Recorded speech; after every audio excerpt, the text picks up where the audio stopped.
अस्सलाम वालेकुम दोस्तों, ठीक छो असल पटी छो।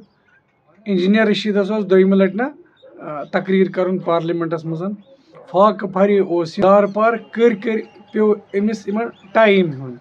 हाँ वह एम क्या तो 1987 को मत भूलिएगा आप। 1987 में आपके सवाल आपने सैयद अली गिलानी, सलाहुद्दीन लोन, यासीन मलिक, उन सबको तशद्दुद किया, उनके मुंह में उनके आलू डाल दिए। वो सबसे बड़ा इंजीनियर। सर खुदा के वास्ते प्लीज हाथ जोड़ता हुआ सर बोलने दीजिए ना। अरे सर प्लीज देखे ना, प्लीज देखे, बात तो सुनिए। मैं भी त्योहार जा रहा हूँ, घर जा रहे हैं अपने, रहम तो कीजिए मुझ पर। भूख हटाते हैं उस बात से, कुछ तो रहम कीजिए, बोलने तो दीजिए। मैं पप्पू यादव जिनको मुझे उनका सम्मान है, सर सुनिए ना प्लीज। मैं आऊंगा फिर, मैं इंडिया अलायंस से बात करना चाहूँ, आप फैसला कर दो। आप तो एक तरफ कहते हैं वोट चोरी होती है, आपके इंडिया अलायंस के पार्टनर जो हमारी स्टेट के बड़े लीडर हैं वो कहते हैं इलेक्शन फेयर हुआ, लेकिन दूसरी तरफ कहते हैं मैं इसलिए हारा क्योंकि वहाँ पर इस्लामाइजेशन और रेडिकलाइजेशन थी। उनके एमपीज यहाँ कहते हैं नहीं इलेक्शन फेयर हुआ, कुछ कहते हैं नहीं हुआ।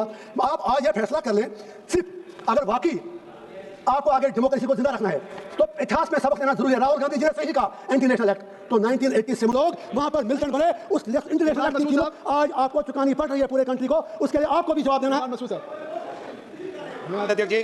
10 दिसंबर का दिन है सर, आज 10 दिसंबर का दिन है, वर्ल्ड ह्यूमन राइट्स डे है। आज मेरा फास्ट है। मैं इस हाउस में से ही ऐलान करके गया था कि I am on a fast today on eve of World Human Rights Day to remember people of their duties towards people of Jammu and Kashmir. Sir इससे पाक दिन मेरे लिए और क्या हो सकता है कि आज जब इस हाउस में इलेक्टोरल रिफॉर्म डिस्कस हो रहे हैं और मैं उस जम्मू कश्मीर से आया हूं जहां के लोगों ने मुझे, जब यहां भी इलेक्टोरल बॉन्ड्स की बात चली, करोड़ की बात चली, तो मुझे जेल में बिठाकर 10 रुपया खर्च किए बगैर 2 लाख से ज्यादा वोटों से जिताकर पार्लियामेंट में भेज दिया। आज मैं उन अपने लोगों को इस पार्लियामेंट हाउस से शुक्रिया भी अदा करता हूं, सलाम भी करता हूं।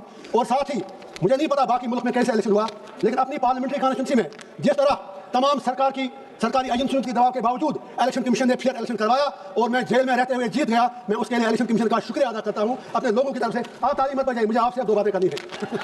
तो ये बात आ गई आपकी बात, नहीं आप इनकी बात भी इंजीनियर साहब आपने जिस तरह से अब बात करें अपने जज्बात की तर्जुमानी की है, वो आपके पूरे वतन तक चली। शुक्रिया सर, अब मुझे इनसे भी बात करने से प्लीज आज खुदा के वास्ते मुझे आज 2-4 मिनट दीजिए। इंशाल्लाह बहुत ही इंपॉर्टेंट बात है, बहुत ही इंपॉर्टेंट बात है।